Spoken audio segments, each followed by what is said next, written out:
Bismillahirrahmanirrahim. Assalamualaikum warahmatullahi wabarakatuh. Selamat siang semuanya.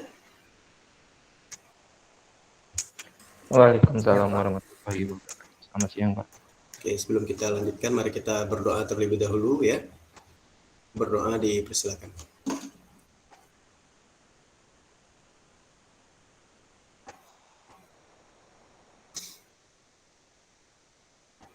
Berdoa selesai. Ya, jadi pada hari ini kita akan melaksanakan pertemuan perkuliahan teori analisis farmasi, sediaan cair dan semi padat untuk kelas A1 dan kelas A2 ya. Ya, semula saya berpikir slide-nya ada satu saja ya di kelas A1 dan A2 ini digabung, ternyata ada masing-masing ya. Ada masing-masing, ya mudah-mudahan bisa kita dengarkan bersama ini untuk reviewnya sebelum kita akan melanjutkan ke materi yang lebih lanjut gitu ya. Jadi silahkan kepada kelas A1 terlebih dahulu yang sudah menayangkan presentasinya, boleh dimulai presentasinya ya.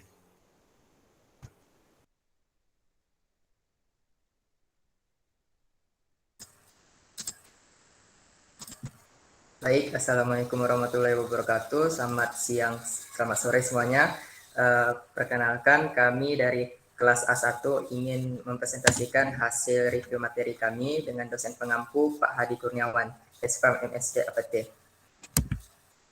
Nah, mengapa penting belajar analisis farmasi? Yaitu pertama dapat mengetahui prinsip dasar analisis dan mengembangkan metode analisis obat, bahan baku dan sediaan obat baik kualitatif maupun kuantitatif secara spektroskopi, UV vis, fluorometri, IR, NMR, Raman, massa, serapan atom, yaitu AS, AES, dan ICP. Untuk kromatografinya ada TLC, HPLC, DC, dan elektroforesis. Yang kedua adalah dapat melakukan validasi atau verifikasi metode analisis dan mengkalibrasi instrumen.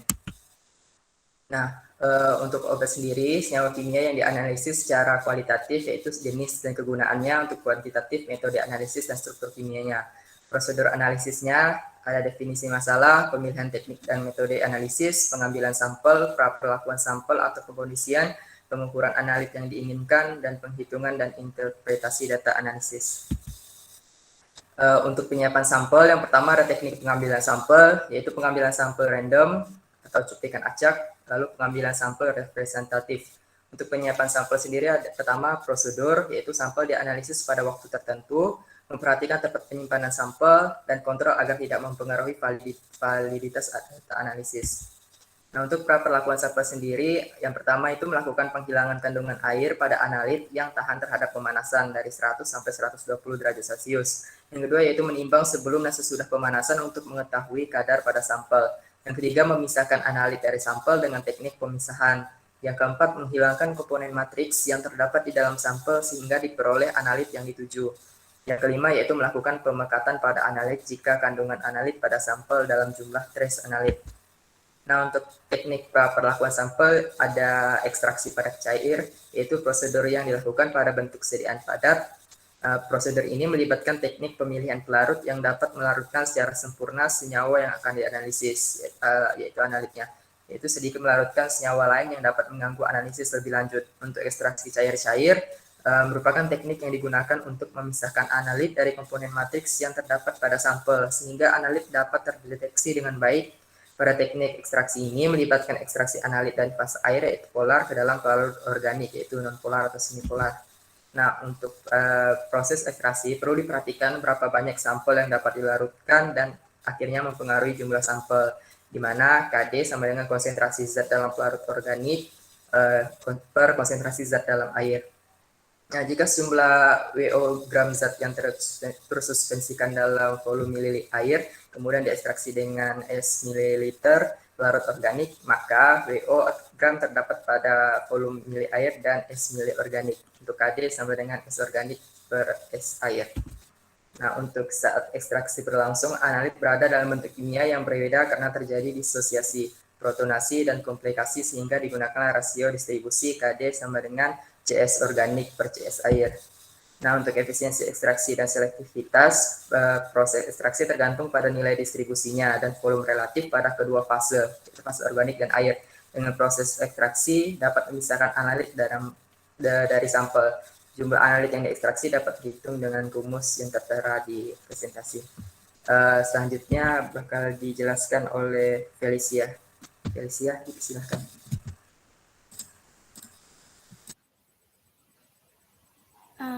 Baik, untuk selanjutnya adalah masalah-masalah dalam ekstraksi pelarut.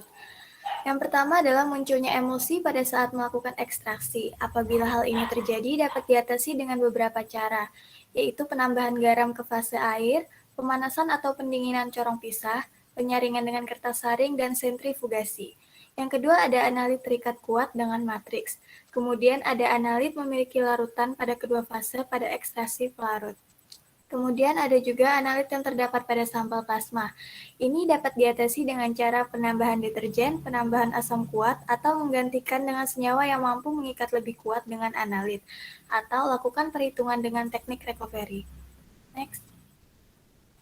Kemudian yang ketiga ada ekstraksi asam organik dan basa organik. Berlaku untuk senyawa organik dengan gugus fungsi asam atau basa yang mudah mengalami disosiasi atau protonasi. Dan juga ada hubungannya dengan pengaturan pH atau proses optimasi dengan rasio distribusi D. Hal ini dapat dihitung dengan rumus Ka sama dengan konsentrasi H plus dikali konsentrasi amin dibagi konsentrasi Ha. Kemudian Ka di situs adalah konstanta disosiasi asam.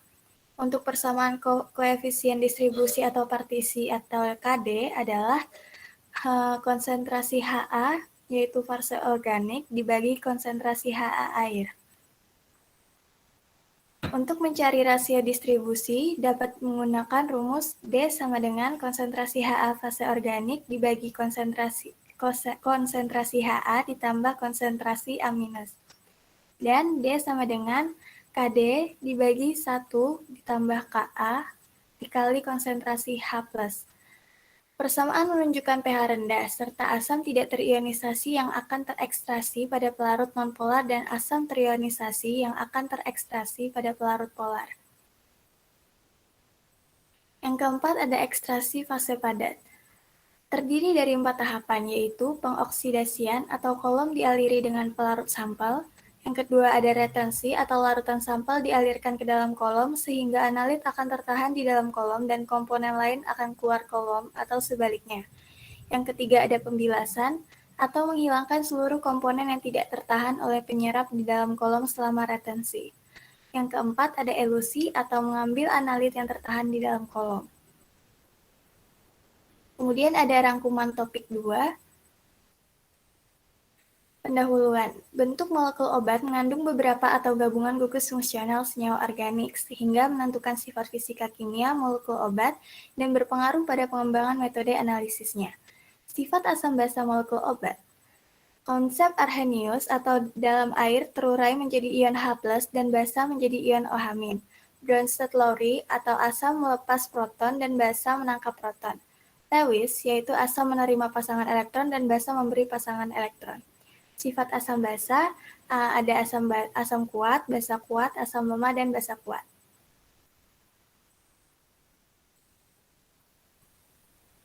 Kesetimbangan asam basa. Dasar Rx netralisasi adalah reaksi ionisasi. Ka dan Kb adalah konstanta disosiasi. Maka semakin besar nilai Ka dan Kb, maka semakin asam atau semakin basa suatu senyawa. pKa dan pKb adalah log negatif Ka dan Kb. Maka semakin kecil nilai pKa dan pKb, semakin asam atau basa suatu senyawa. Contohnya, molekul obat adalah efedrin yang memiliki amin sekunder dan mampu bereaksi dengan ion H+ ketika dilarutkan dalam air.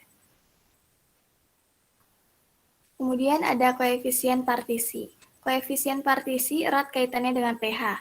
Hukum partisi, suatu senyawa pada suhu dan tekanan tertentu akan terdistribusi sendirinya di antara dua pelarut, tak saling campur dengan perbandingan konsentrasi, konstan atau tetap. Bisa dilihat dengan rumus P sama dengan konsentrasi organik dibagi konsentrasi air. Bentuk molekul akan masuk pada fase organik bila bentuk ion akan masuk ke dalam fase air.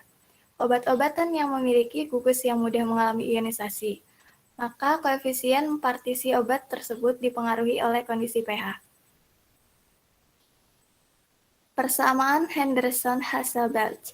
Persamaan ini dapat dihitung sebagai asam PAPP sama dengan Petru dibagi 1 ditambah 10 pangkat pH dikurang pKa.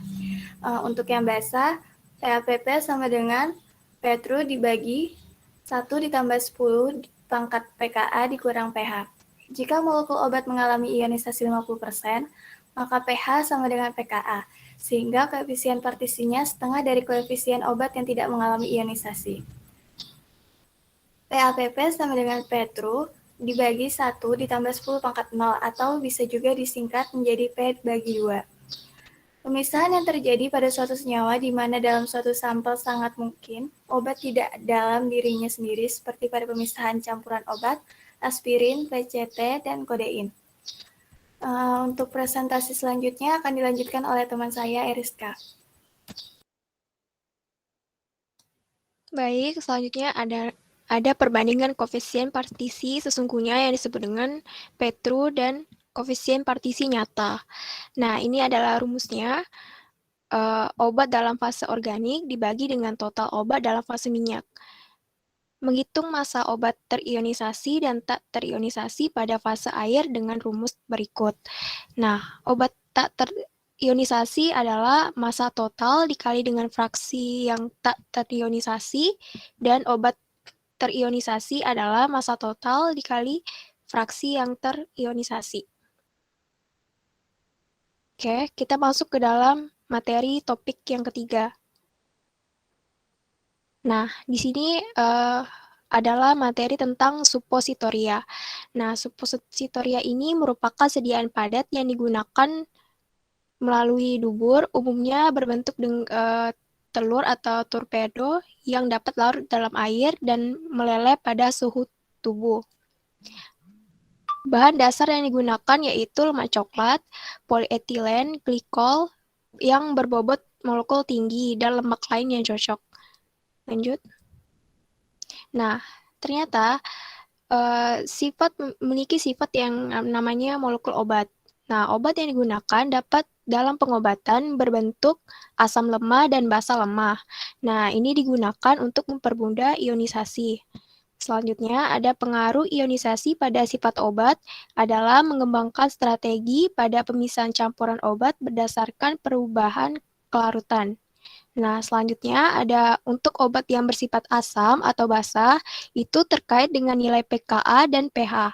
Untuk mengetahui sifat obat, maka perlu mengetahui gugus dari fungsi atau gugus dari fungsi molekul obat tersebut. Oke, lanjut. Nah, di sini ada bahan tambahan. Bahan tambahan yang dipakai itu adalah polietilen glikol 400 atau PEG 400 atau disebut dengan mokrogolkum 400 atau mokrogol 400. Cair, kelarutannya yaitu memiliki larut dalam air, dalam etanol, dalam aseton, dan dalam glikol lain. Nah, selanjutnya ada polietilen glikol yang 4000. Nah, kelarutannya ini cukup berbeda karena dia mudah larut dalam air, dalam etanol, dan dalam kloroform. Lanjut. Nah, di dalam sifat molekul obat tadi perlu diadanya analisis metode. Nah, di sini menggunakan analisis metode konvensional dan instrumen. Contoh dari konvensional itu asidi alkali, dan instrumen itu spektrofotometri UV-Vis. Untuk larutan baku. Misalnya polietilen yang tadi, bahan tambahan yang tadi, dan paracetamol larut dalam air dan etanol. Nah, jika dilarutkan dalam fase polar, kemudian diekstraksi, maka pada formulasi 2, itu dilarutkan dalam fase nonpolar dan ditambahkan asam, kemudian terbentuklah garam paracetamol, di mana lemak dan tuen akan masuk ke dalam fase nonpolar. Pelarut ini untuk memisahkan formulasi 1 dan 2, yaitu digunakan air, karena air itu bersifat polar. Sedangkan yang non-polar itu menggunakan taulen. Sehingga hasilnya setelah diekstraksi yaitu paracetamol akan terdapat di taulen sedangkan PEG di air. Setelah itu, taulen diuapkan dan diperoleh molekul paracetamol. Dan kemudian dilakukan pengukuran secara metode analisis yang sesuai. Oke. Nah, di sini kami mendapatkan sebuah soal tentang analisis farmasi sediaan cair dan semi padat. Contoh soalnya yaitu suatu sampel air mengandung masing-masing 15 mg asam salisilat dan 10 mg asam benzoat. Nah, di tiap 20 ml itu dipisahkan dengan cara diekstraksi asam salisilat dengan klorofrom. Diketahui rasio distribusinya itu adalah 100. Nah, yang pertama perhitungannya adalah hitunglah efisiensi ekstraksi jika sebanyak 20 ml air diekstraksi dengan 10 ml klorofrom. Nah, ini adalah rumusnya yang didapatkan yaitu diketahui dulu rasio distribusinya adalah 100. Lalu ekstraksi dari asam salisilat itu 20 ml dan sampel air dalam asam benzoat itu 10 mg. Oke, ini adalah rumusnya. Itu adalah efisiensi dari ekstraksi sama dengan 100 dikali rasio distribusi per rasio distribusi ditambah dengan yang tadi. Sampel air dari asam salisilat dan dari asam benzoat. Lalu didapatlah dikalikan 100 kali 100 per 100 tambah 2. Didapatkanlah 98,039. Nah, selanjutnya adalah hitunglah efisiensi ekstraksi jika sebanyak 20 ml air diekstraksi dengan 2 kali. Nah, yang dibedakan di sini adalah ini di nomor B adalah dikalikan 2 kali ekstraksi. Totalnya 30 ml klorofrom. Maka yang diubah adalah ekstraksi asam salisilat dari benzoat ini diubah menjadi 30 ml. Maka yang didapatkan 99,33. Oke, lanjut. Nah, selanjutnya adalah materi tentang analisis obat dalam sediaan emulsi.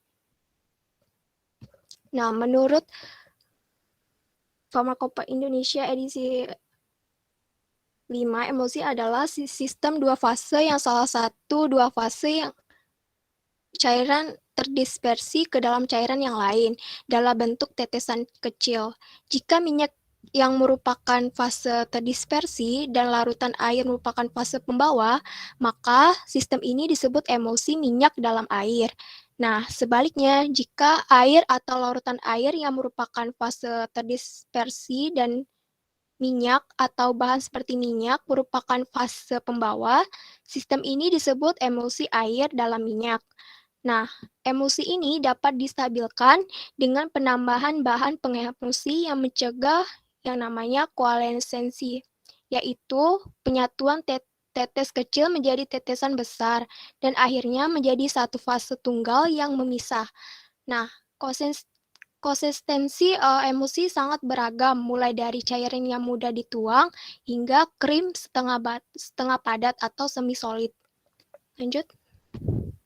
Selanjutnya ada nanoemulsi. Nah, nanoemulsi ini didefinisikan sebagai sistem dispersi koloid dengan rata-rata diameter kurang dari 500 nanomiligram yang mengandung banyak lipofilik dalam media berair. Sediaan nanoemulsi ini memiliki potensi yang menjanjikan dalam bidang farmasi karena warnanya yang transparan dan dapat meningkatkan bioavailabilitas, serta minyak dan campuran air minyak surfaktan dan kosurfaktan. Oke, selanjutnya akan dilanjutkan dengan rekan saya. Baiklah, selanjutnya, kunyit merupakan tanaman yang biasa digunakan sebagai obat tradisional oleh masyarakat. Rimpang kunyit juga memiliki aktivitas farmakologi sebagai analgetik, antioksidan, antibakteri, antifungi, antiinflamasi, dan gangguan pencernaan. Diketahui senyawa paling aktif yang terdapat di dalam kunyit ialah kurkumin, yaitu sebesar 3-4%. Kurkumin dari kunyit diketahui mempunyai senyawa bioaktif yang berkhasiat sebagai antioksidan, tetapi kelarutan dan bioavailabilitasnya rendah. Bioavailabilitas kurkumin yang rendah disebabkan oleh metabolisme, eliminasi, dan ekskresinya yang berlangsung cepat dan absorpsinya yang rendah. Next. Selanjutnya, struktur kimia kurkumin memiliki gugus OH dan metil. Kurkumin merupakan senyawa polifenol sehingga bersifat kimia. Senyawa fenol yaitu agak asam dan dapat larut dalam basa. Nah, untuk struktur kimia kurkumin bisa dilihat pada slide PPT. Selanjutnya, formulasi emulsi. Yang pertama, kunyit. Jumlah yang digunakan 30 ml sebagai zat aktif. Yang kedua, twin 80. Jumlahnya 3 ml sebagai surfaktan. Yang ketiga, buffer fosfat. Jumlahnya 100 ml sebagai pelarut. Kelarutan. Twin 80 sangat mudah larut dalam air. Larutan tidak berbau dan praktis tidak berwarna. Larut dalam etanol, dalam etil asetat, tidak larut dalam minyak mineral. Vitamin C, mudah larut dalam air, agak sukar larut dalam etanol, tidak larut dalam kloroform, dalam ether, dan dalam benzena.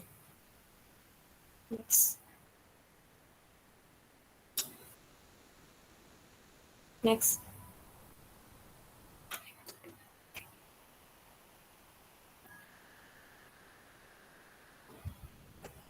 Untuk ekstraksinya, rimpang kunyit dicuci hingga bersih dan ditiriskan. Lalu rimpang diiris setebal 6-7 mm. Hasil irisan kunyit dikeringkan dengan cara dikering anginkan sampai kadar airnya kurang dari 10%. Simplisia kunyit kemudian dihaluskan dan diayak dengan ayakan mes 40 hingga diperoleh serbuk kunyit. Setelah itu, dilakukan proses ekstraksi dengan cara maserasi menggunakan pelarut etanol 96%. Didiamkan selama 3 hari, lalu disaring dan pelarut diganti tiap 3 hari. Larutan hasil saringan yang telah diperoleh dipekatkan menggunakan rotary evaporator hingga diperoleh ekstrak kental. Next. Selanjutnya, pembuatan nanoemulsi ekstrak kunyit. Formulasi terdiri dari ekstrak kunyit, twin 80, dan buffer fosfat. Ekstrak kunyit pada konsentrasi 30%, disiapkan 30 ml. Twin 80 sebanyak 3 ml dilarutkan dalam larutan buffer at 100 ml, kemudian dihomogenisasi dengan menggunakan homogenizer selama 30 menit dengan kecepatan 10.000 rpm pada perlakuan suhu 10 derajat Celcius dan 30 derajat Celcius. Nah, untuk metode ekstraksi kurkumin ada 2, yaitu yang pertama konvensional, yang kedua instrumen. Metode konvensional yang dapat digunakan untuk senyawa kurkumin yaitu maserasi. Beberapa macam pelarut dapat digunakan dalam metode maserasi seperti air, aseton, metanol, etanol, dan petroleum ether. Umumnya, pelarut yang digunakan yaitu etanol 96%. Yang kedua, ekstraksi dengan menggunakan enzim. Yang ketiga, ekstraksi dengan pelarut. Pemilihan jenis pelarut dilakukan dengan melihat derajat kepolarannya. Untuk mendapatkan ekstrak yang maksimal, pelarut harus memiliki polaritas yang sama dengan senyawa yang akan diekstrak, karena senyawa polar hanya dapat larut dengan baik dalam pelarut yang polar. Begitu juga dengan senyawa non-polar. Baiklah, selanjutnya akan dilanjutkan oleh rekan saya. Baiklah, selanjutnya yaitu sini ada metode instrumentasi. Nah, di metode instrumentasi ini beberapa peneliti telah melaporkan bahwa pemisahan kurkuminoid dalam ekstrak kunyit dapat dilakukan dengan metode berbasis kromatografi dan metode instrumentasi lainnya. Nah, metode-metode tersebut seperti yang pertama kromatografi gas, ada kromatografi kolom, kromatografi cair kinerja tinggi, spektrofotometri UV, dan lain-lainnya. Selanjutnya. Nah, sini ada hasil pembahasan. Nanoemulsi terdiri dari fase minyak, air, surfaktan, dan kosurfaktan. Dalam penelitian ini, nanoemulsi yang dibuat adalah nanoemulsi minyak dalam air, di mana minyak adalah fase dalam dan air sebagai fase luar. Kosurfaktan berperan dalam membantu surfaktan menurunkan tegangan untuk menurunkan tegangan permukaan sehingga nanoemulsi yang terbentuk akan lebih stabil. Kosurfaktan yang digunakan yaitu etanol 96%. Penggunaan Twin 80 sebagai surfaktan karena bertoksisitas rendah, tidak menimbulkan iritasi, dan termasuk golongan surfaktan non-ionik serta sifatnya larut dalam air dan etanol. Pengukuran aktivitas antioksidan menggunakan metode peredaman DPPH dengan menghitung IC50 dari sediaan nanoemulsi ekstrak kunyit dibandingkan dengan kontrol positif yaitu vitamin C. DPPH adalah senyawa radikal bebas berwarna ungu apabila direaksikan dengan senyawa antioksidan atau peredam radikal bebas, maka intensitas warna ungu akan berkurang dan berubah menjadi warna kuning. Selanjutnya. Nah, sini berdasarkan tabel 1 yang ada pada slide dapat disimpulkan bahwa potensi hambatan radikal bebas dari ekstraksi maupun sediaan pada DPPH meningkat seiring dengan peningkatan konsentrasi sampel. Selain itu, aktivitas antioksidan pada kunyit tidak rusak atau berkurang setelah dijadikan sebuah sediaan.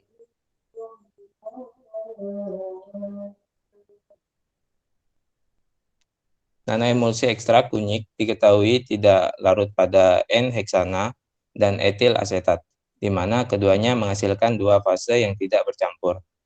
Campuran nanoemulsi dengan etanol, metanol, dan aqueous menghasilkan larutan homogen yang berwarna kuning, kecoklatan, dan jernih seperti pada gambar di tabel pertama pada slide ini. Selanjutnya. Partikel sediaan nanoemulsi diukur menggunakan alat particle size analyzer atau PSA. Kecilnya ukuran droplet pada proses pembuatan nanoemulsi dipengaruhi oleh berbagai faktor, misalnya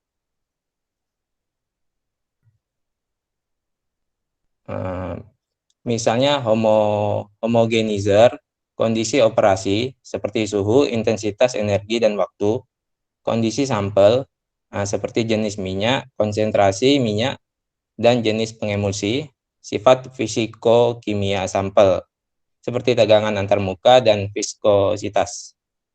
Nanoemulsi ekstrak kunyit yang dihasilkan dengan metode inversi suhu yaitu pada pembuatan di suhu 30 derajat Celcius memiliki ukuran yang relatif homogen dan dapat dikatakan stabil karena rata-rata ukuran partikel yaitu 16,2 nanometer dengan nilai polydispersity index atau PDI-nya yaitu 0,243, sedangkan nanoemulsi yang dibuat pada suhu 10 derajat Celcius memiliki rata-rata ukuran partikel sebesar 18,1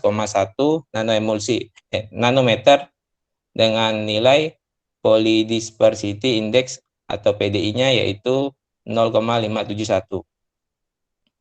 Perbedaan dari ukuran partikel kedua sediaan tidak terlalu signifikan. Selanjutnya. Uji stabilitas dilakukan dengan menyimpan sediaan nanoemulsi pada berbagai suhu yang berbeda. yaitu ada suhu rendah, suhu kamar, dan suhu tinggi selama kurun waktu 6 minggu. Selama 6 minggu dilakukan pengamatan secara organoleptis, pengukuran pH dan viskositas, sedangkan untuk melihat kestabilan dari nanoemulsi yang disimpan pada masing-masing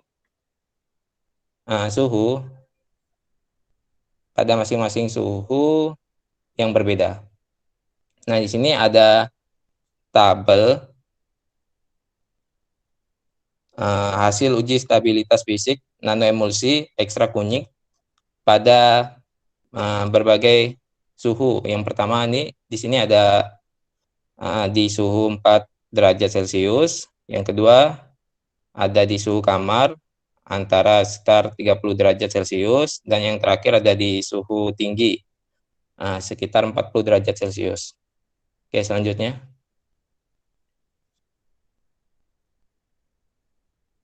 Nah, pengukuran pH dilakukan untuk mengetahui tingkat keasaman dan kebasahan dari suatu sediaan.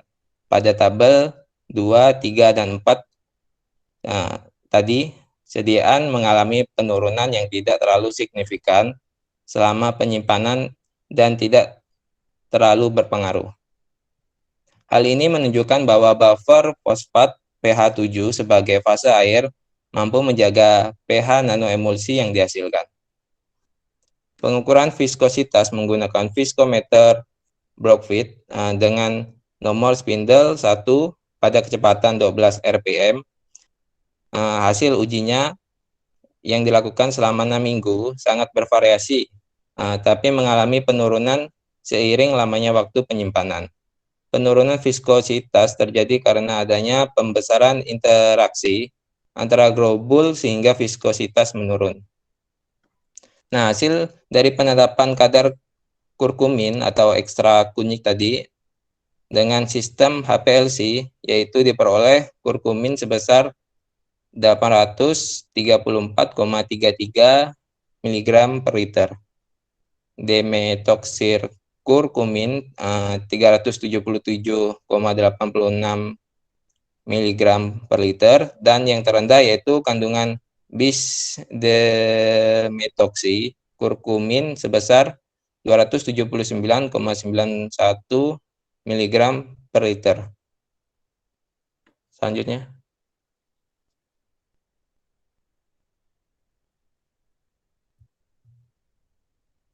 Oke, kesimpulannya, berdasarkan hasil penelitian yang dilakukan, maka dapat disimpulkan bahwa nanoemulsi ekstra kunyit menunjukkan tampilan coklat kemerahan yang jernih, serta memiliki kestabilan setidaknya sampai 3 minggu pada penyimpanan suhu ruang dan dingin. Nanoemulsi yang disimpan pada suhu tinggi cenderung lebih stabil dibandingkan dengan penyimpanan di suhu lainnya. Nanoemulsi ekstra kunyit memiliki aktivitas antioksidan IC50 sebesar 31,16 ppm pada nanoemulsi pembuatan suhu kamar dan sebesar 32,11 ppm pada nanoemulsi pembuatan suhu rendah. Perbedaan suhu selama pada pembuatan sediaan tidak mempengaruhi ukuran partikel dan kestabilan nanoemulsi. Oke, selanjutnya. Nah, berikut adalah daftar pustaka yang digunakan. Oke, selanjutnya. Oke, terima kasih. Mungkin sekian penyampaian review materi dari kelas A1. Oke, baik, terima kasih. Sebelum lanjut ke kelas A2, saya boleh nanya dulu ya, yang kurkumin itu tadi, itu tugas dari satu kelas kalian ya, yang kurkumin? Yang terkait dengan ini, kurkumin tadi itu.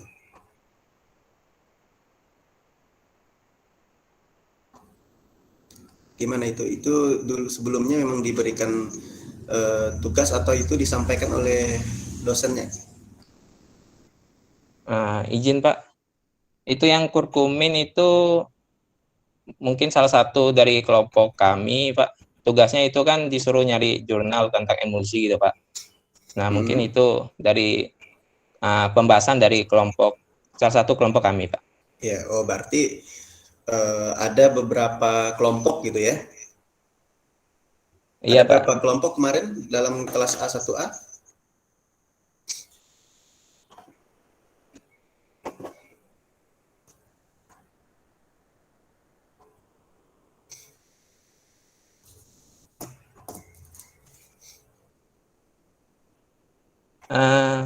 Kemungkinan ada 8 kelompok, Pak. Ya, 8 kelompok berarti dipresentasikan ke 8-8-nya atau salah satu kemarin? Atau gimana proses presentasinya kemarin? Apakah direkam ataupun Google Meet langsung? Itu tugas, Pak, direkam Direkam. ke PPT-nya, Pak. Oh gitu. Kemudian dikumpulkan di Google Classroom gitu ya? Iya, Pak. Oke, terima kasih ya. Boleh silakan dilanjutkan kelas A2.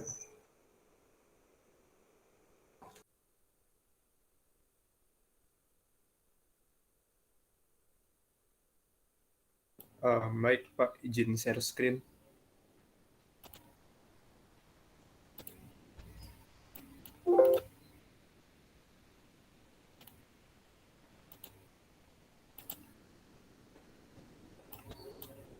Apakah sudah terlihat, Pak?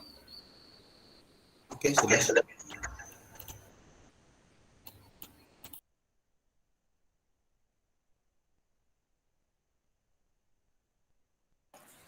Baik, sebelumnya terima kasih banyak Pak atas kesempatannya. Perkenalkan kami dari kelas A2 akan mempresentasikan mengenai review materi analisis farmasi sediaan cair dan semi padat. Dengan dosen pengampu, Bapak Apoteker Hadi Kurniawan, MSc. Next.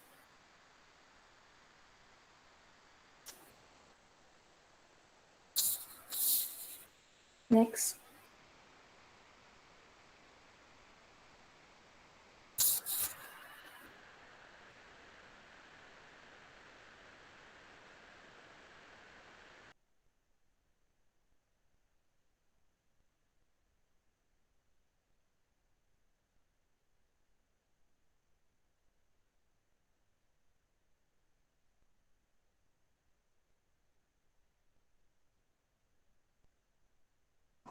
Diklik ke slide-nya biar bisa next ya.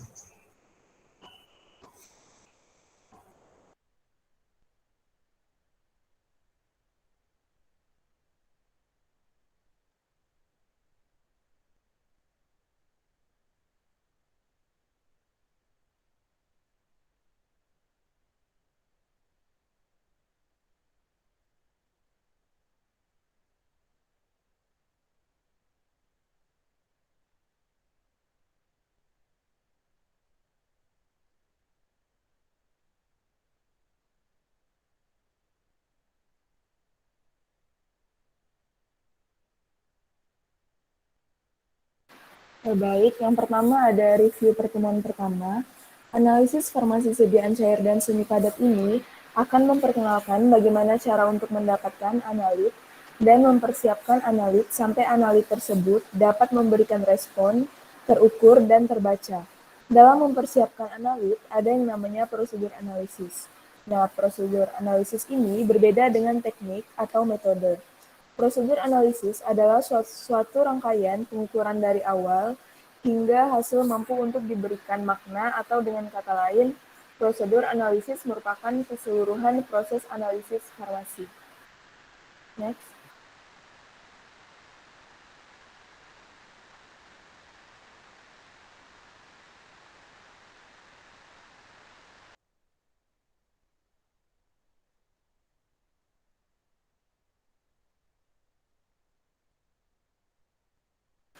Selanjutnya, untuk mendapatkan analit, mempersiapkan analit sampai analit dapat memberikan reaksi, dapat dilakukan melalui metode analisis obat secara kuantitatif dan kualitatif. Caranya yaitu yang pertama ada spektroskopi untuk mengukur aspek kuantitatif UV vis, fluorometri, IR, NMR, AAS, AIS, dan ECP. Yang kedua ada kromatografi, identifikasi jenis analit atau identifikasi struktur senyawa kimia, PLC, HPLC, GC elektroforesis. Adapun untuk senyawa kimia yang dianalisis juga dibagi secara kuantitatif, metode dan struktur kimianya, dan juga ada kualitatif, jenis dan kegunaannya. Next.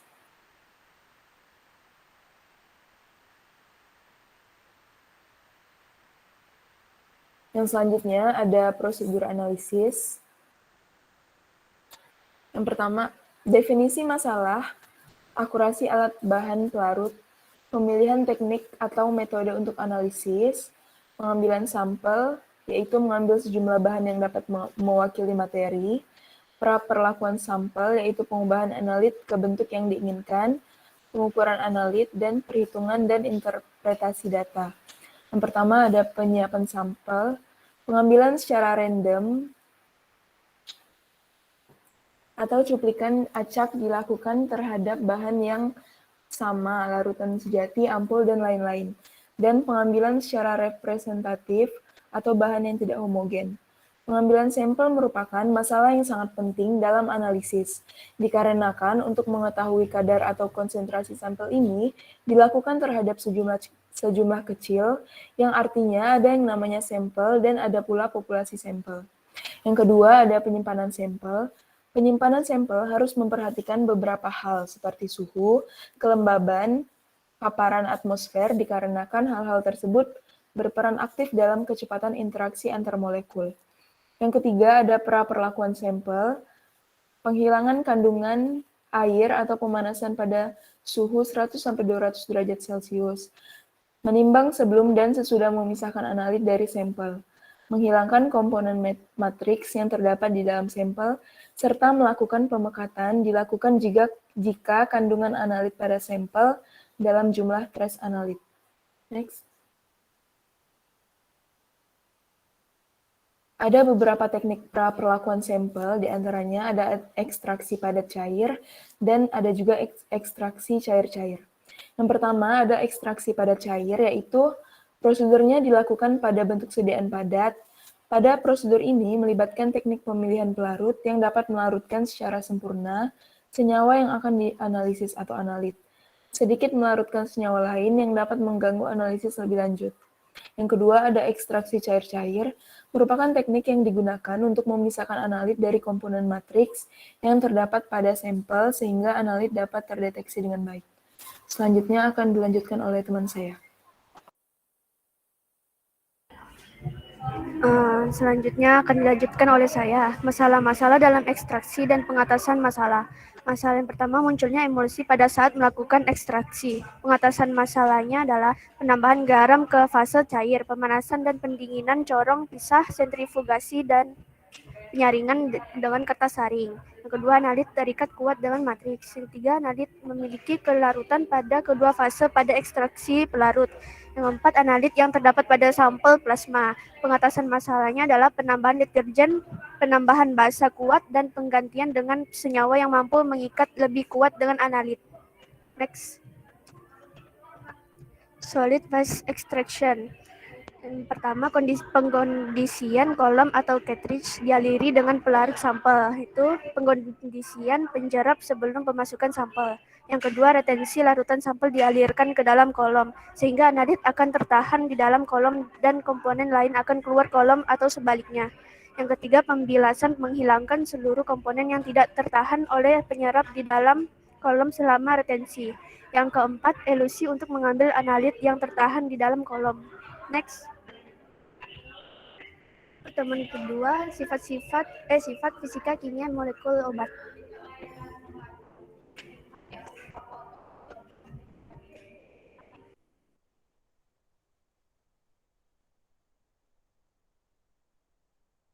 Sifat fisika dan kimia obat seperti pKa dan koefisien partisi berperan dalam menentukan teknik ekstraksi yang akan digunakan. Bentuk molekul obat di mana terdapat gugus fungsionalnya akan menentukan sifat kimia dan fisika obat. Secara umum, molekul obat bersifat asam lemah atau basa lemah. Arrhenius, asam terurai menjadi H+, basa terurai menjadi OH-. Bronsted-Lowry, asam yang melepaskan proton dan basa menangkap proton. Lewis, asam adalah menerima pasangan elektron dan basa pemberi pasangan elektron. Kemudian asam dan basa kuat larutannya merupakan konduktor kuat, sedangkan asam dan basa lemah larutannya adalah konduktor lemah. Kesetimbangan asam basa pada reaksi netralisasi sangat berperan dalam melihat ionisasi. Apakah ada pelepasan proton? Rumus pH sama dengan min log pH plus kali pH plus POH sama dengan PKW sama dengan 14. Ka dan Kb adalah konstanta disosiasi sehingga semakin besar Ka dan Kb, maka akan semakin asam atau semakin basah. Next. Contoh, misal pada efedrin, bentuk kimia lainnya adalah pseudoefedrin. Namun, efedrin memiliki amin sekunder dan elektron bebas, sehingga mampu bereaksi dengan ion H+.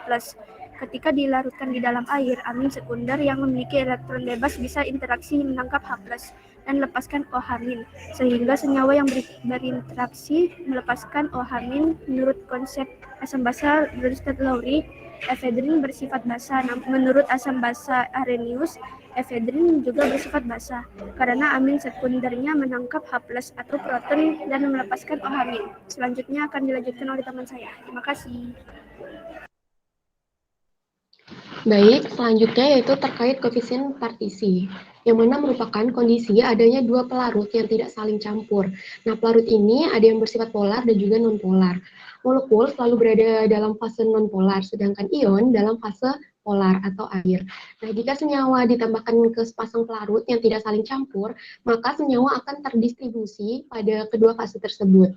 Adanya distribusi berkaitan dengan hukum partisi, di mana hukum partisi menyatakan jika suatu senyawa tertentu pada suhu dan tekanan yang tertentu juga, maka senyawa yang ditambahkan akan terdistribusi dengan sendirinya sesuai dengan bentuk molekul atau ionnya yang berada pada masing-masing dua pelarut yang tak saling campur tersebut. Untuk perbandingan konsentrasinya yaitu konstan dan tetap. Dengan rumus P sama dengan konsentrasi organik berbanding dengan konsentrasi air. Jika senyawa asam dilarutkan dalam dua jenis pelarut, maka salah satu senyawanya basa. Akan terjadi disosiasi. Jika molekul masuk fase organik, jika molekul itu akan masuk fase organik dan jika ion akan masuk fase air. Selanjutnya.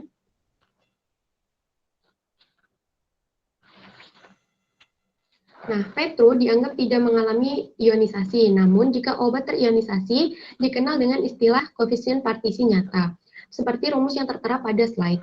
Nah, untuk pengaruh pH tersendiri terhadap partisi, obat-obat yang mempunyai gugus mudah terionisasi, maka koefisien partisi obat tersebut dipengaruhi oleh kondisi pH. Dapat dilihat dengan persamaan Henderson-Hasselbalch, seperti yang ada di slide. Next. Nah, contohnya itu pada pemisahan campuran obat aspirin, paracetamol, dan juga kodein. Dilakukan ekstraksi agar larut di fase air. Setelah itu, kembali masukkan ke fase organik. Karena kodein bersifat basa, maka diionkan masuk ke fase air ditambahkan dengan HCl, sehingga akan terbentuk garam COCl. Kemudian ditambahkan NaOH untuk memecah ikatan kodein dan HCl dan masuk ke fase organik. Didapatlah kodein yang siap untuk diukur. Selanjutnya, yang tersisa adalah paracetamol dan juga aspirin. Nah, aspirin ini merupakan turunan asam karboksilat, sedangkan paracetamol adalah fenol tersubstitusi. Maka, untuk memisahkan keduanya ditambahkan natrium bikarbonat. Ini akan menghasilkan ionisasi aspirin sebagai garam natrium. Nah, ion H+ dari paracetamol itu akan lepas dan terganti dengan natrium. Maka ini akan larut air. Penambahan pelarut organik dan asam encer akan menghasilkan aspirin yang bebas. Untuk mengembalikan ke fase organik, tambahlah HCl. Setelah ini diekstraksi dengan dimasukkan ke fase organik. Jadi aspirin ditambahkan natrium menjadi COONa, sehingga aspirin ini larut di fase air, sedangkan paracetamol terlarut dalam fase organik. Next.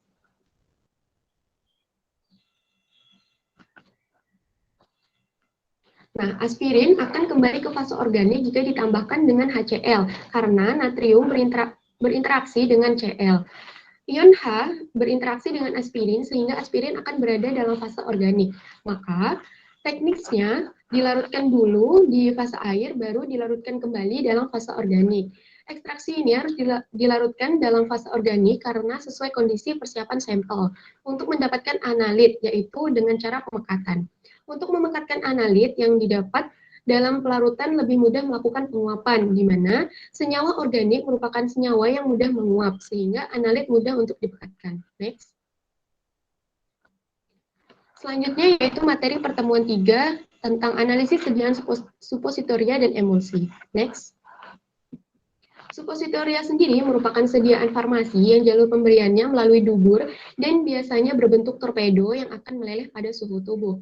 Sedangkan emulsi adalah sediaan yang memiliki dua fase tak saling campur sehingga membutuhkan zat pengemulsi yang disebut emulgator agar stabil dan homogen. Baik, selanjutnya akan dilanjutkan oleh teman saya. Terima kasih.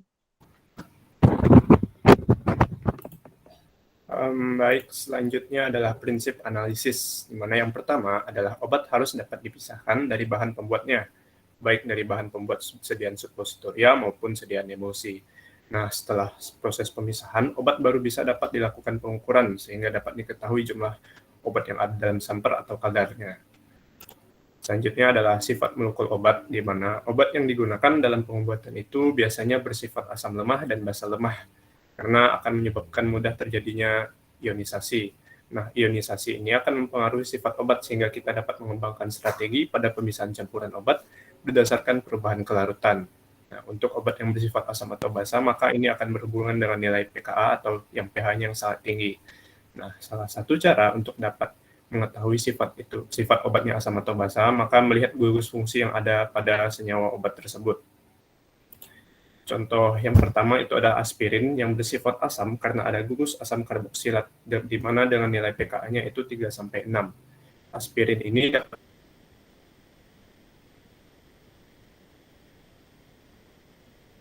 dititrasi dengan menggunakan titrasi asam basa yang merupakan analisis konvensional. Spektrum seling dengan jumlah yang besar. Nah, senyawa yang bersifat asam yang sama namun nilai pKa-nya berbeda dapat dipisahkan dengan melakukan ekstraksi kembali. Yang pertama kita basahkan, kemudian aspirin itu akan terlarut dalam bentuk garam. Selanjutnya kita ekstraksi kembali dengan penambahan pelarut organik sehingga aspirin dapat terpisah dari senyawa asam lainnya. Dapat dilihat struktur dan gugus dari aspirin pada slide. Selanjutnya ada senyawa fenol, di mana fenol ini diketahui memiliki pKa kurang lebih 10. Walau begitu bisa dikatakan senyawa yang asam, walau tidak seasam-asam karboksilat. Nah, fenol ini sangat dipengaruhi oleh peristiwa resonansi, yang dimana salah satu contoh obat yang mengandung gugus fenol ini adalah paracetamol. Selanjutnya ada asam barbiturat, di mana asam barbiturat mengandung atom nitrogen yang sudah tidak memiliki elektron bebas karena sudah berikatan dengan molekul senyawa yang lain. Nah, barbiturat ini dikatakan asam berbasa 3. Contohnya itu adalah paracetamol dengan senyawa yang bersifat asam itu ada di sekitar pKa 7-8.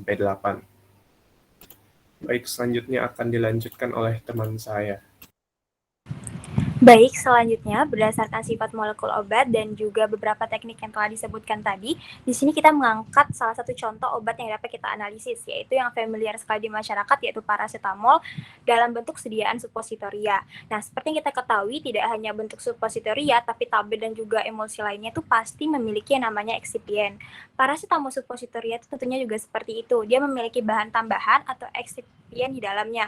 Maka dari itu, bagaimana sih cara kita untuk menganalisis suatu zat aktif yang terkandung pada sediaan suppositoria paracetamol itu? Next. Nah, teknik dari analisis atau langkah dari analisis yang dapat kita lakukan, yang pertama itu kita harus mengetahui terlebih dahulu bagaimana kelarutan dalam sediaan suppositoria tadi. Nah, umumnya pada sediaan suppositoria paracetamol itu biasanya terdapat eksipien yaitu PEG.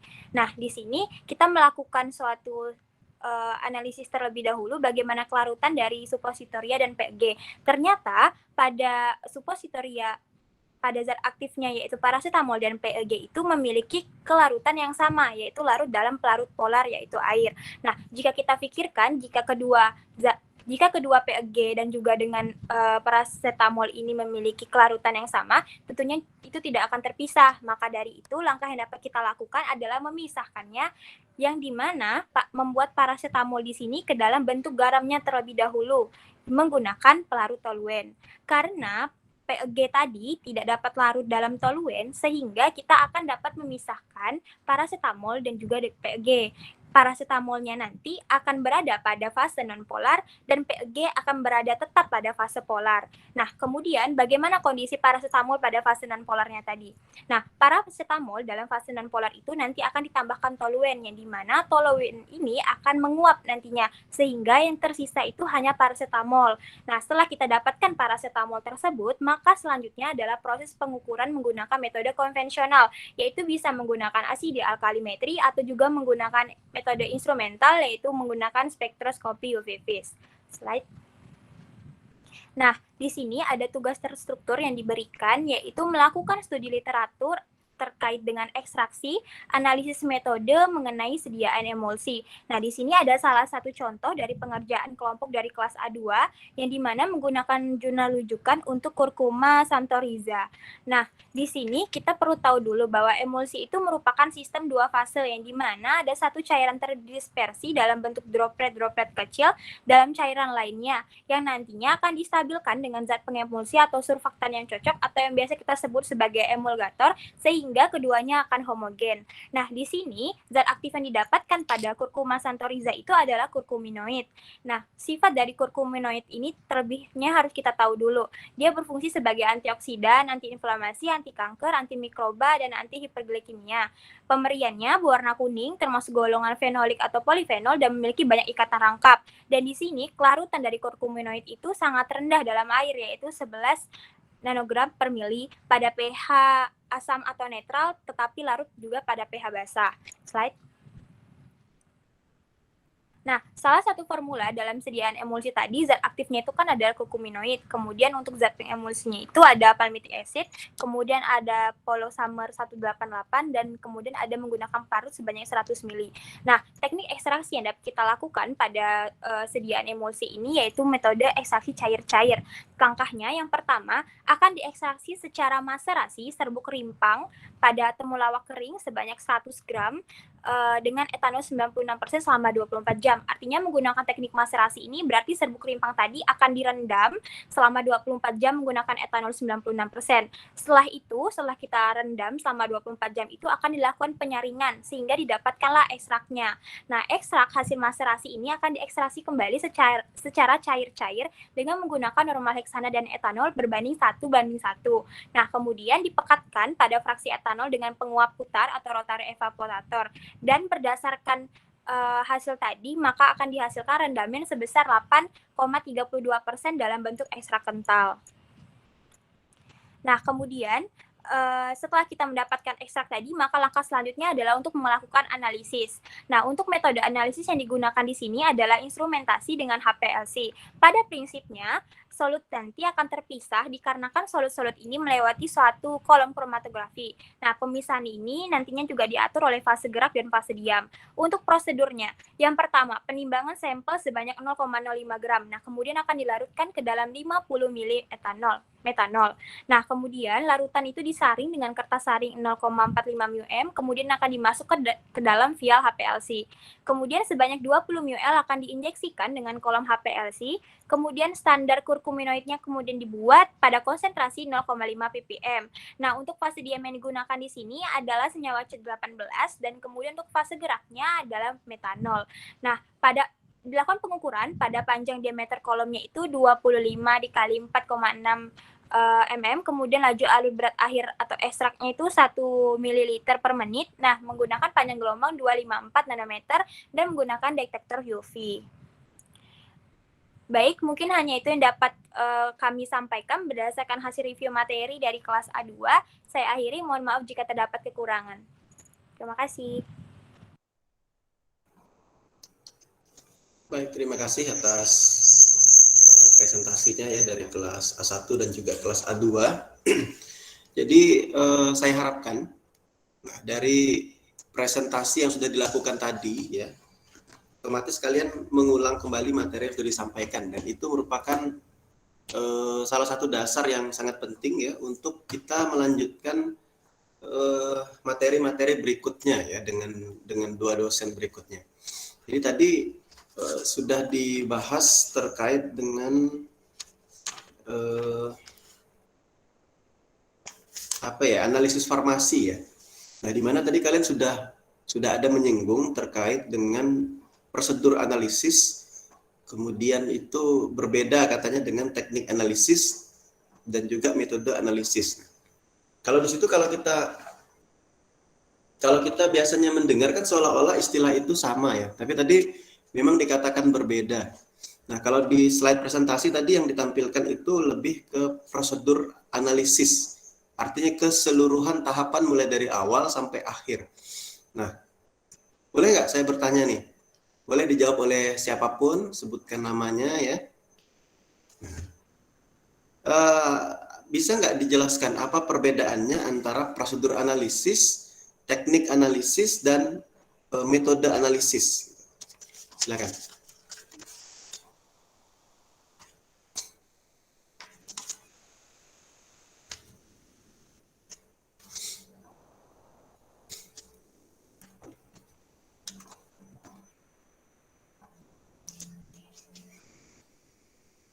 Ada? Kalau enggak berarti saya tunjuk nih secara acak.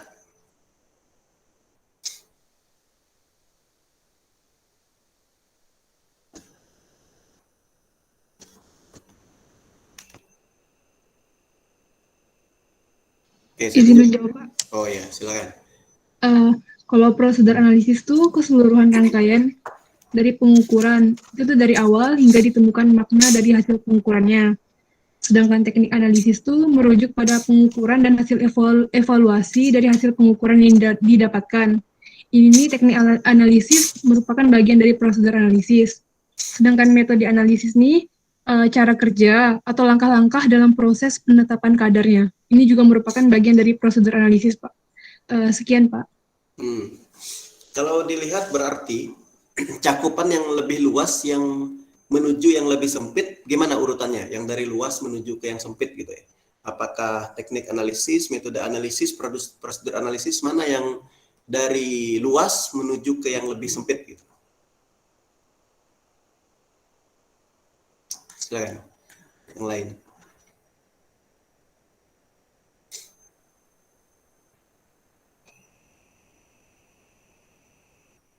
Trianisa? Baik Pak, saya ingin menjawab. Kalau menurut saya itu kalau yang luas ke sempit itu prosedur analisis, lalu kemudian teknik baru metode Pak. Setuju nggak yang lain?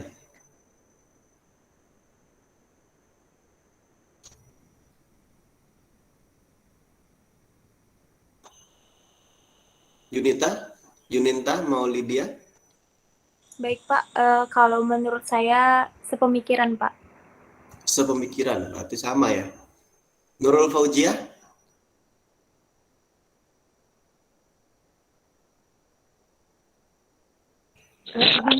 Mungkin prosedur, habis itu metode, baru teknik, Pak. Kenapa? Kenapa begitu Nurul Fauzia? Menurut saya dalam metode itu ada menggunakan teknik juga gitu, Pak. Dalam metode ada menggunakan teknik analisis ya. Wahyu gimana Wahyu? Berarti agak beda nih pendapatnya dari dua orang yang sebelumnya tadi ya. Yang pasti sama-sama sepakat yang paling luas di antara ketiga istilah itu adalah prosedur analisis ya. Gimana menurut Wahyu? Dwi Saputra? Izin Pak. Nah, kalau menurut saya pendapat dengan Nurul sih Pak. Karena di metode analisis kan pasti ada kayak cara-cara pembuatannya gitu ya.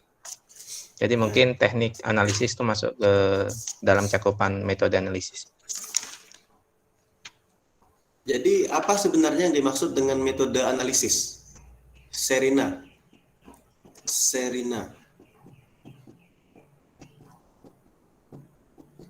Ada nggak disinggung dulu di materi sebelumnya ya? Dibahas lebih lanjut nggak?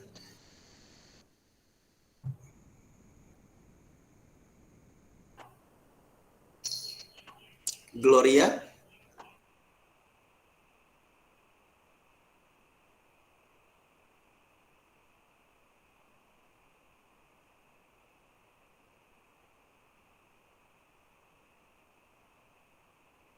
Gimana, Gloria?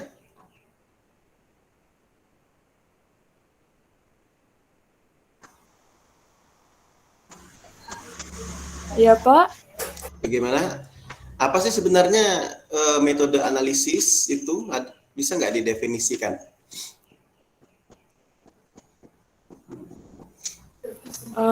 Metode analisis itu merupakan bagian dari proses analisis, Pak, di mana data yang dikumpulkan diproses untuk menghasilkan kesimpulan. Jadi metode analisis itu biasa dibagi menjadi dua, ada kualitatif dan kuantitatif. Oke. Jadi kalau di dalam materi tadi kan disinggung prosedur ya,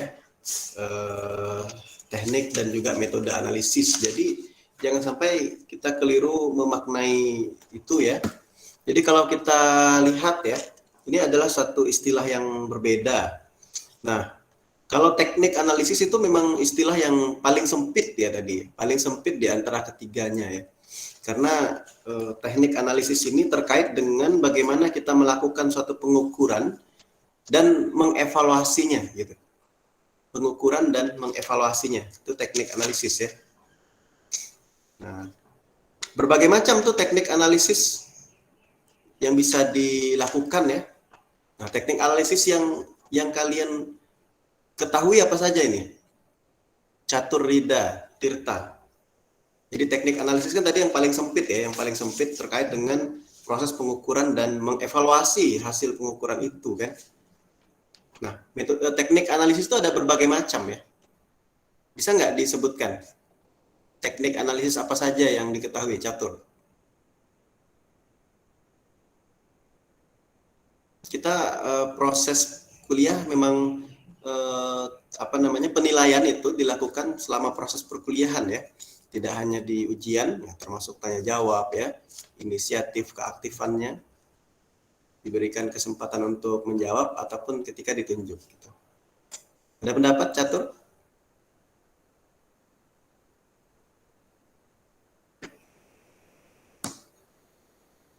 Razita? Apa contoh teknik analisis? Iya, Pak. Apa contohnya? Teknik analisisnya seperti kalau metode analisis data kuantitatif seperti korelasional, regresi, komparasi, deskriptif, dan sejenisnya. Ya, metode teknik analisis. Apalagi? Yolanda?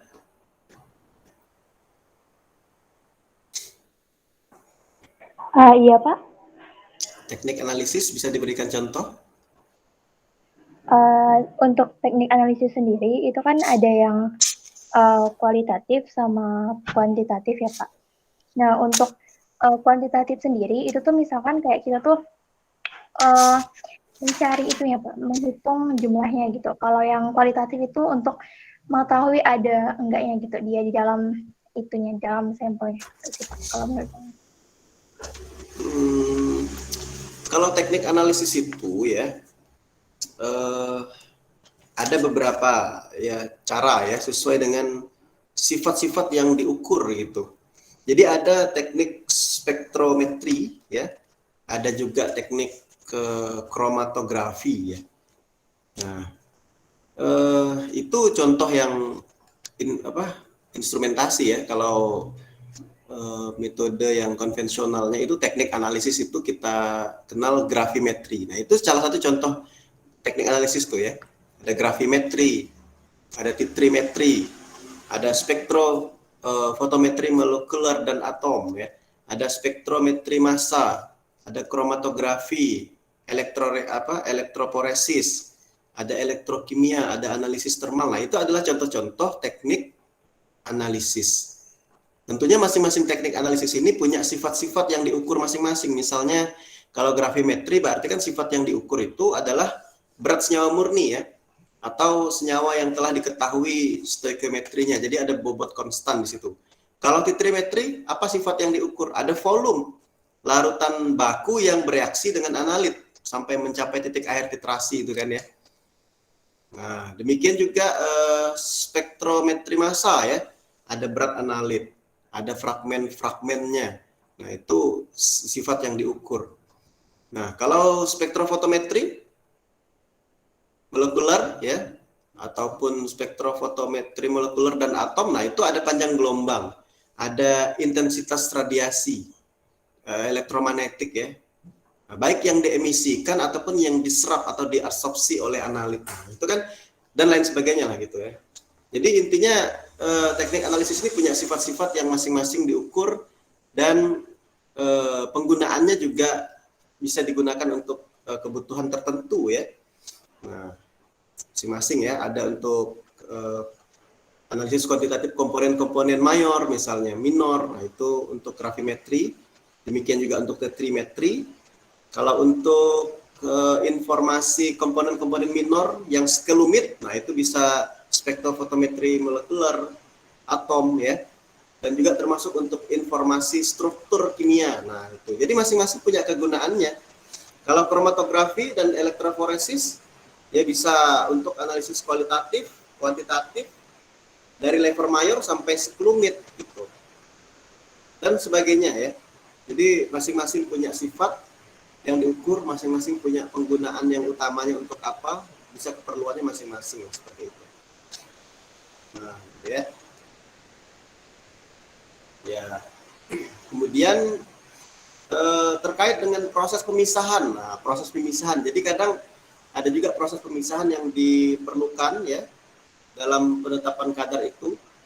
Nah, dalam proses pemisahan ada yang langsung terintegrasi dari suatu instrumen.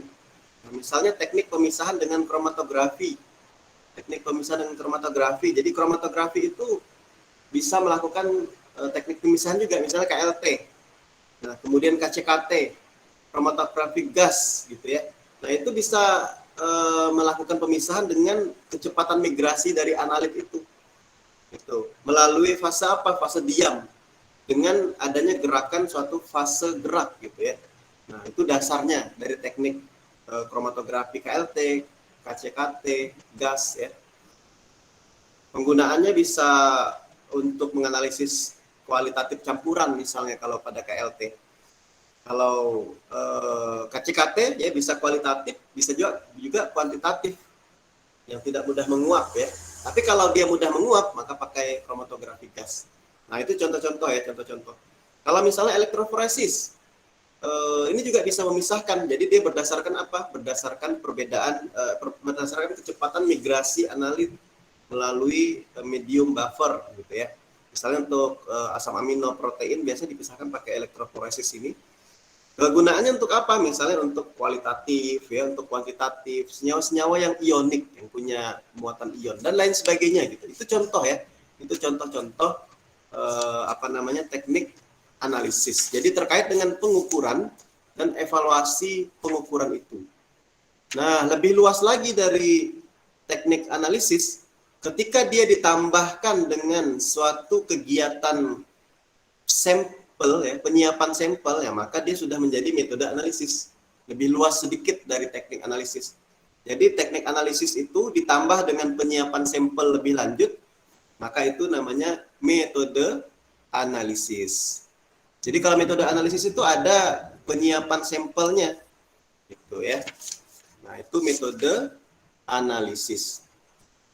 Jadi ada langkah-langkah yang dilakukan itu tadi. Lebih luas sedikit istilahnya dari teknik. Nah, tentunya metode analisis itu harus memenuhi persyaratan lah ya, peka ya, tepat, akurat ya, presisi, akurasi, dan segala macam lah persyaratannya itu. Nah, kemudian lebih luas lagi ada yang kalian sebut tadi adalah prosedur analisis. Jadi ada penyiapan sampel ya. Jadi ada penyiapan sampel, misalnya ada penyaringan ya, pengasaman. Jadi ada penyiapan sampel lebih awal gitu ya. Nah, kemudian itu prosedur analisis jadi sehingga dia lebih luas gitu. Sejak dari sampling, penyiapannya, sampai ke metode analisis, teknik analisis. Nah, itu ya gambaran dari materi awal yang kalian presentasikan. Jadi kalian mengetahui terkait dengan pengantar dari analisis, mengenal istilah-istilah itu, dan dikenalkan juga dengan beberapa teknik analisis baik yang konvensional instrumentasi, kemudian yang kemudian diaplikasikan dalam jurnal-jurnal yang kalian bahas itu. Ya, selanjutnya kalian juga ada membahas tentang sifat fisika kimia dari molekul obat ya. Kita ketahui tentunya itu sangat mempengaruhi dalam proses analisis, dalam proses pemisahan ya, sehingga harus diketahui sifat fisika kimianya juga. Selain itu juga untuk menentukan ataupun memilih metode. Itu dalam memilih metode. Jadi harus diketahui lah itu sifat fisika kimia obat. Nah, saya harapkan materi-materi yang sudah kalian pelajari ini tidak dilupakan gitu ya. Jadi terus dipakai untuk pembahasan-pembahasan selanjutnya, bahkan untuk pembahasan-pembahasan di mata kuliah yang lain gitu. Karena nanti saling berhubungan, saling diperlukan gitu ya. Karena pada dasarnya tadi untuk menentukan metode untuk melakukan pemisahan, maka dilihatlah sifat fisika kimianya, dilihatlah salah satunya kelarutannya, dilihat salah satunya pKa-nya dan sebagainya. Bahkan dari struktur kalian bisa menentukan senyawa itu asam atau basa, bisa larut di mana, polar atau non polar. Dari struktur kalian bisa ya melihat itu. Nah, semakin panjang rantai hidrokarbon misalnya semakin non polar. Ada gugus fungsi, kalian bisa melihat sekilas kira-kira metode apa yang tepat yang bisa digunakan. Kalau dia punya ikatan rangkap terkonjugasi, dia punya gugus ausokrom, dia punya gugus kromofor, dikuatkan lagi ada gugus ausokrom, maka bisa digunakan salah satu metodenya adalah analisis spektrofotometri UV phase misalnya. Kalau kalian ingin menentukan gugus fungsi, ya maka metode yang bisa digunakan spektroskopi infrared misalnya. Kalau kalian ingin mengetahui bobot molekul atau fragmen-fragmennya ya dari sampel yang mudah menguap, maka bisa digunakan kromatografi gas. Nah, demikian juga yang pemisahan yang sampelnya tidak mudah menguap ya bisa pakai KCKT. Nah, ataupun kalau misalnya ada sampel yang bentuknya logam atau mineral, maka ada spektroskopi serapan atom dan lain sebagainya. Jadi itu dengan memahami itu nanti kalian akan lebih mudah ya nanti mengaplikasikannya.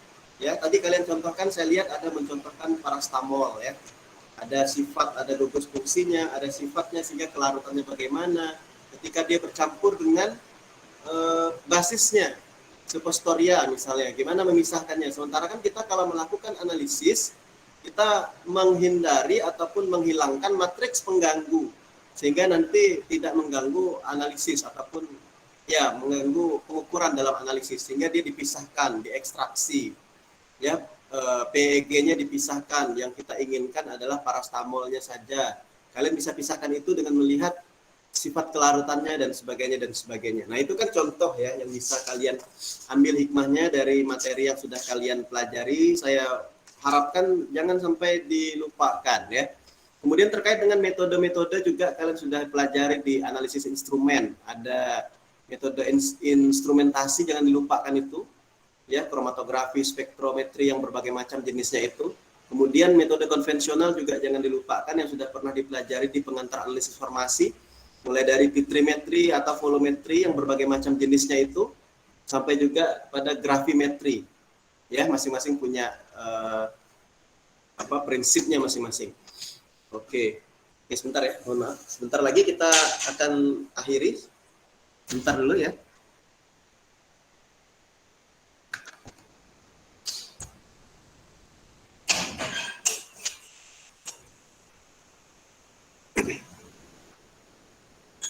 Oke, mohon maaf sedikit, mohon waktunya sebentar. Jadi pertemuan pertama ini sengaja saya mulai dengan review. Jadi harapannya kalian bisa mengulang kembali materi yang sudah didapatkan. Harapannya tidak dilupakan, justru itu menjadi dasar, menjadi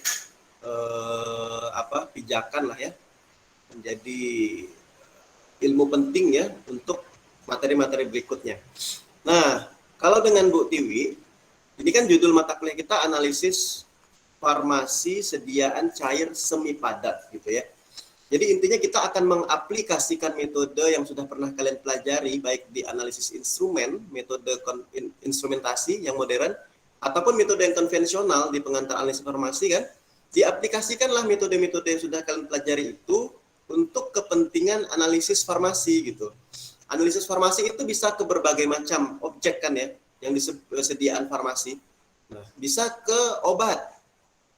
Ya, kalau di obat maka mata kuliahnya yang berkaitan bisa ke analisis farmasi sediaan cair semi padat. Berarti obat-obatnya yang bentuk sediaannya cair semi padat. Kemudian bisa ke padat. Nah, nanti semester depan ada padat dan kosmetik ya. Nah, kemudian bisa juga selain obat ya, bisa juga ke bahan baku, bisa juga ke obat tradisional, bisa juga ke kosmetik ya. Maka tadi ada di padat dan kosmetik itu gabung di situ. Kemudian bahkan bisa juga ke sampel biologis ya, analisis ke sampel biologis. Nanti ada mata kuliahnya khusus di semester lanjut ya, mata kuliah kimia klinik, bioanalisis, analisis biomedik, dan farmasi forensik. Nah, itu luar biasa nama mata kuliahnya itu ya. Jadi itu bisa ke sampel biologis dalam tubuh, bisa urin, bisa darah, bisa rambut dan sebagainya, bahkan dihubungkan dengan toksisitas ya. Ada misalnya ada kasus kematian, maka bisa jadi satu pengembangan ilmu farmasi forensik ya, atau ke bioanalisis, jadi analisis di dalam tubuh. Tidak hanya obat gitu ya. Nah, makanan juga bisa, makanan dan kontaminan nanti ada mata kuliah khusus. Jadi intinya semuanya metode analisis yang kalian sudah pelajari itu diaplikasikan ke sampel-sampel masing-masing sesuai dengan mata kuliahnya itu. Nah, khusus mata kuliah ini ya, analisis farmasi sediaan cair semi padat, dengan Bu Tiwi kalian sudah mempelajari sediaannya itu adalah supositoria dan emulsi. Nah, tentunya kalian sudah paham lah ya bentuk sediaan apa saja yang ada kalau di sediaan cair semi padat. Nah, maka nanti untuk dengan saya nanti kita akan menyinggungnya bentuk sediaan yang lain lagi ya. Sediaan yang lain yaitu sediaan semi padatnya pasta. Nah, kemudian sediaan cairnya itu larutan yaitu sirup. Itu. Kemudian metode analisisnya yang sudah digunakan dengan Bu Tiwi itu kan adalah spektrofotometri UV vis. Maka nanti dengan saya coba kita akan lihat spektroskopi serapan atom. Itu ya. Jadi biar kalian mendapatkan ilmu tambahan ya, tidak spektro UV terus gitu ya. Nah, nanti dengan Pak Fajar kalian akan mendapatkan sediaan cair lebih ke semi padat ya, bisa krim, salep seperti itu. Kemudian metode yang digunakan nanti juga ada tambahan baru lagi, ada HPLC atau KCKT. Nah, begitu ya. Jadi kurang lebih begitu gambarannya. Nah, kemudian pertemuan ya kurang lebih sekitar 5 kali ya. Berarti nanti pertemuan kita dengan saya ada 5 kali dan 6 kali dengan ujian, kurang lebih seperti itu. Nah, selanjutnya pertemuan selanjutnya mungkin kita akan mulai dari konsep dasar dalam analisis obat sediaan cair dan semi padat ya, di mana nanti di situ ada sedikit informasi tentang pentingnya kimia analitik, kemudian ada sampling ya, kemudian ada faktor-faktor yang mempengaruhi keberhasilan dalam analisis, dan juga nanti kita akan menyinggung tentang teknik kuantifikasi. Jadi untuk konsep dasar dalam analisis obat sediaan cair dan semi padat ini bisa jadi dalam 2 kali pertemuan lah seperti itu ya. Mungkin teknik kuantifikasi pertemuan tersendiri, nah, seperti itu khusus gitu ya, karena ada berbagai macam teknik kuantifikasi. Kemudian pertemuan yang ketiga ya, keempat dan kelima ya, berarti kita nanti masuk ke sediaan cair dan semi padat ya, cairnya sirup, semi padatnya pasta. Nah, di situ ada analisis kualitatif dan juga analisis kuantitatif dari sediaan pasta ya, nanti akan saya informasikan, dan juga sirup gitu. Mungkin nanti juga akan boleh disiapkan ya, dari sekarang boleh dicari jurnal-jurnal ya, yang kualitatif dan juga kuantitatif dari sediaan cair semi padat ya, khususnya sediaan pasta dan sediaan sirup. Nah, bebas tuh, bebas. Yang penting sediaannya pasta dan sediaannya sirup itu untuk dianalisis kualitatif dan kuantitatifnya, bagaimana proses samplingnya, bagaimana proses ekstraksinya berdasarkan sifat fisika kimia yang kalian sudah pelajari, bagaimana pemilihan metode analisisnya. Nah, itu nanti boleh kalian kaji nanti untuk kalian sampaikan di pertemuan-pertemuan di akhir nanti. Gitu. Nah, begitulah gambaran pertemuan perkuliahan kita untuk teori ya. Kalau untuk praktek juga sama, kurang lebih seperti itu. Kalau prakteknya ya, pembagiannya seperti tadi juga kurang lebih. Nah, nanti untuk praktek mungkin kita akan laksanakan setelah kalian dengan dosen pertama ya. Jadi nanti tolong dikonfirmasi kalau sudah selesai dengan dosen pertama, boleh kita lanjutkan nanti. Paling nanti tidak sampai selesai betul, misalnya sudah mau selesai ya kita lanjutkan juga bisa. Oke, mungkin demikian untuk pertemuan pertama hari ini ya. Untuk pertemuan selanjutnya ya, silahkan kalian bisa baca-baca terlebih dahulu tentang konsep dasar dalam analisis obat sediaan cair semi padat ya, terkait dengan pentingnya ilmu kimia analitik dalam proses analisis ini. Yang kedua, tolong dicari faktor-faktor yang mempengaruhi keberhasilan dalam analisis. Yang ketiga, terkait dengan sampling. Nah, untuk pertemuan depan itu ya, silakan dicari, nanti kita bisa diskusi dan tanya jawab lebih lanjut ya. Terima kasih, selamat sore, mohon maaf mengambil sedikit waktunya. Assalamualaikum warahmatullahi wabarakatuh. Waalaikumsalam Waalaikumsalam warahmatullahi wabarakatuh. warahmatullahi wabarakatuh. Terima kasih banyak, Pak. Terima kasih, Pak.